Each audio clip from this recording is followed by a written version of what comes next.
12 साल में एक बार स्नान करने का क्या महत्व है? लोग समझते हैं कि ये बहुत लाभदायक समय है।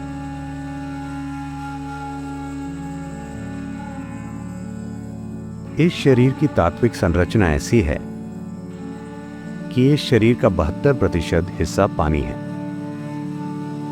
12% पृथ्वी है, 6% वायु है, 4% अग्नि है, बाकी आकाश है।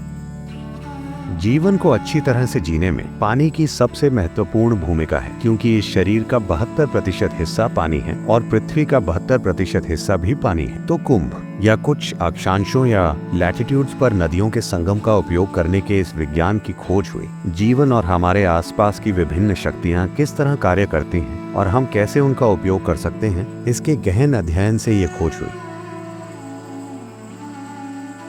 ये बहुत महत्वपूर्ण और खास दिन है।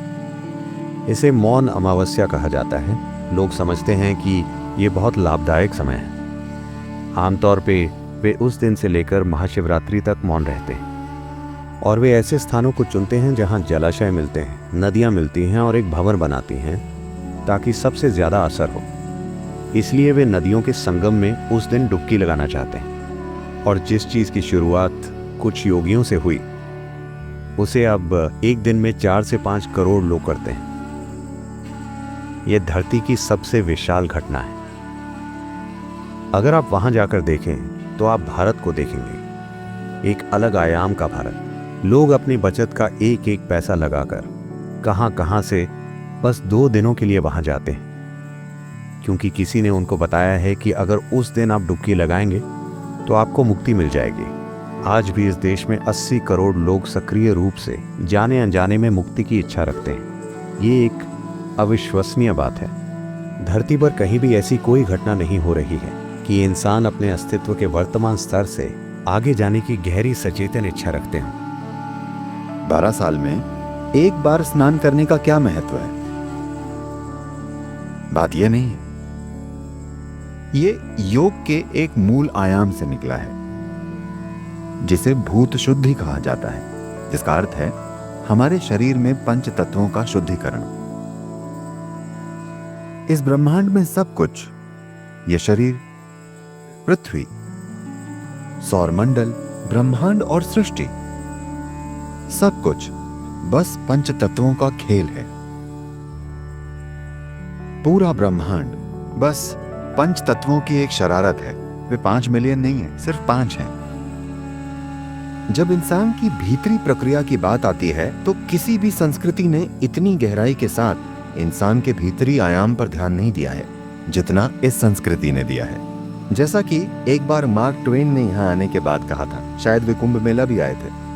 उन्होंने कहा, भगवान या इंसान द्वारा जो कुछ भी कभी भी किया जा सकता है वो यहाँ किया जा चुका है। हमने उन पर यह छाप छोड़ी थी। यही छाप हमें कल बाकी की दुनिया पर भी छोड़नी है कि भीतरी आयाम में जो कुछ भी खोजा जा सकता है, जो कुछ भी, हम वो खोज चुके हैं। दुर्भाग्य से हमारा प्रस्तुत करने का तरीका भटक गया है और हास्यास्पद बन गया है। हम गाय पूजने वालों, सपेरों वगैरह के देश बन गए हैं और अब हम आईटी अपना रहे हैं। वो सब ठीक है, मगर सबसे महत्वपूर्ण यह है कि हमें पता है कि होना कैसे है। चाहे हमारे आसपास कुछ भी हो, हमें अपने भीतर स्थित होने का तरीका पता है, जो आने वाले सालों में धरती पर सबसे कीमती चीज होगी। क्योंकि हर किसी को आधुनिक तकनीक से मिलने वाली कई सुविधाएं मिलेंगी। जब उनके पास वे सुविधाएं नहीं होती हैं तो उन्हें लगता है कि उनके मिलने पर सब कुछ ठीक हो जाएगा। जैसे ही वे उन्हें मिलती हैं, वे समझ जाते हैं कि जीवन में कुछ भी व्यवस्थित नहीं है। तभी पूरी दुनिया किसी न किसी रूप में साधक बन जाएगी। या जैसे कि मैंने पहले कहा, पहली बार मानव बुद्धि अनूठे तरीके से विकसित हो रही है। हर इंसान अपने लिए सोच पा रहा है। सही या गलत, इससे फर्क नहीं पड़ता, पर उसने सोचना शुरू कर दिया है। उसने सोचना शुरू कर दिया है, इसलिए खुशहाली के लिए उसे स्वर्ग भेजना कारगर नहीं होगा। लोग असली समाधान चाहेंगे। जब वे असली समाधान चाहेंगे तो मेरा विश्वास कीजिए, दुनिया में किसी भी जगह कोई इतने गहन समाधान नहीं दे सकता जैसा भारत दे सकता है। क्योंकि लगभग 8-10 हजार सालों से हमने इसी में अपना समय, जीवन और ऊर्जा खर्च की है और ये ज्ञान बटोरा है। इस पर हम विश्वास नहीं करते।